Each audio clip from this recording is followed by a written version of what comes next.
Retour à la normale en Côte d'Ivoire, 48 heures après la mutinerie des militaires réclamant des primes et des avancements. Le 7 janvier, à la suite d'un conseil des ministres extraordinaire, le président de la République, Alassane Ouattara, a accédé à leurs demandes. La mutinerie est diversement appréciée par la population. Que le président leur donne ce qu'ils ont besoin. S'il leur a vraiment promis ça, qu'il leur donne. Je pense aussi que, côté grade, le président a beaucoup fait pour eux aussi. Parce que les gars ont beaucoup tout monté. C'est normal, parce que c'est un travail qui a été fait, donc les gars méritent leur argent. Comme le président a déjà parlé qu'ils vont négocier, donc ils attendent qu'ils rentrent en caserne, puis après ils vont voir ce qu'ils peuvent faire. Ça dépend et avec le gouvernement. Voilà, c'est qu'ils se sont attendus là-dessus, ça n'engage que. Mais nous les pauvres, avant de faire ça, là, ils doivent s'entretenir entre eux d'abord, avant de nous pénaliser. Je pense qu'il y avait d'autres voies à suivre que de vouloir faire ça, parce que ça pénalise tout le monde et les élections, finalement, ils ont peur.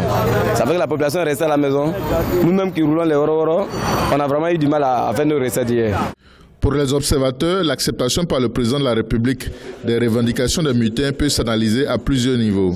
Sur la question des primes, ce sont plusieurs milliards de francs CFA qui seront dégagés à leur intention. On les estime à 8 000 et 9 000 éléments.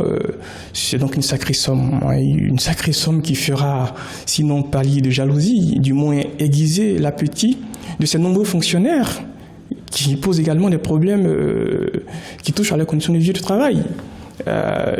Si j'ai bien compris, les fonctionnaires ont même décidé d'entrer en grève dès lundi.